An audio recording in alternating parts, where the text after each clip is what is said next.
Om Namo Bhagavate Ramakrishna for Seekers of God. Spiritual Talks of Mahapurush Swami Shivananda. Continuation of Chapter 68, Episode number 148, page number 179. Mahapurush Maharaj says, in spiritual life, gradual development is normal, and God's grace, divine grace, is unconditional. Mahapurush Maharaj describes the infinite grace of Bhagavan Sri Ramakrishna. The devotee asks, Maharaj, Sri Ramakrishna can surely turn people's minds Godward by his mere wish and make their hearts pure. Why does he not do so? If his grace be contingent on one's spiritual effort, then how can one say that his mercy is without limit? Mahapurush Maharaj replies, yes, what you say is true. I talk thus because it comes this way in the speaking. In reality, God is not to be attained through any effort. Or to be more correct, we cannot even assert that he is attainable at all, for he is the very self of everybody. He is the soul of all souls. Spiritual practices merely serve to remove the coverings over the inner vision.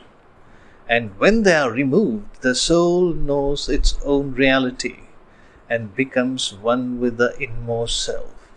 It is precisely because he frees creatures from the bondage of ignorance that they become blessed with a longing to realize him.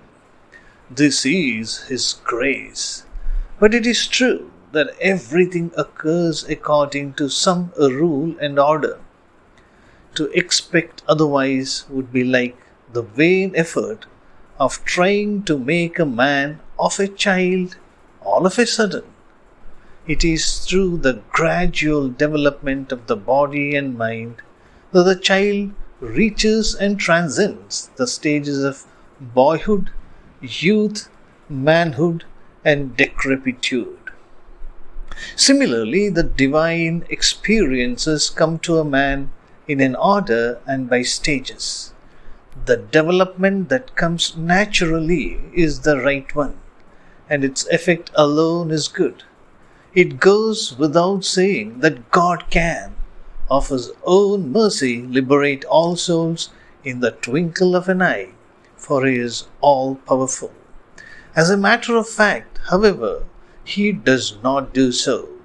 He rules the whole world under the same law, and he hardly allows any exception to it, unless there be some very special reason. Mahapurush Maharaj continues, at the same time, his mercy is unconditional. There is no doubt about that. Had you but the slightest idea of his infinite mercy and love for his creatures, the very question as to how he can be an infinite ocean of grace could never have arisen in your mind.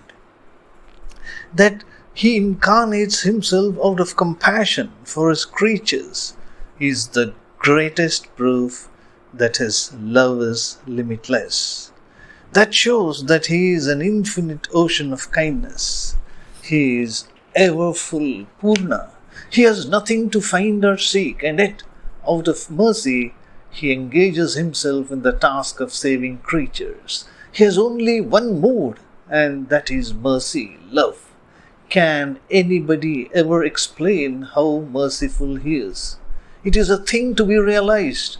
The Master used to say, if a man but tries to proceed one step towards God, he comes nearer to him by 10 steps. Such is his mercy. Mahapurush Maharaj concludes by saying that never have any doubt about his grace. Never allow even such a thought to cross your mind. Go on calling on him with love. His grace will make your heart and mind full. Can such a realization come in a day or all of a sudden? It will all come in time. You will get all this in due course. Even we could not have got any idea of how kind God is to us if we had not seen the Master. Sri Ramakrishna would be all eager. He would shed tears to bestow his mercy on others. Who indeed craves for his mercy with all sincerity? Men are mad after worldly enjoyment. Anyone who earnestly wants divine joy surely gets it. Anyone who earnestly wants divine joy certainly gets it. That is the end of chapter 68. Om Shanti Shanti Shanti. Hari Om Tat Sat. Shri Ramakrishna Arpanamastu.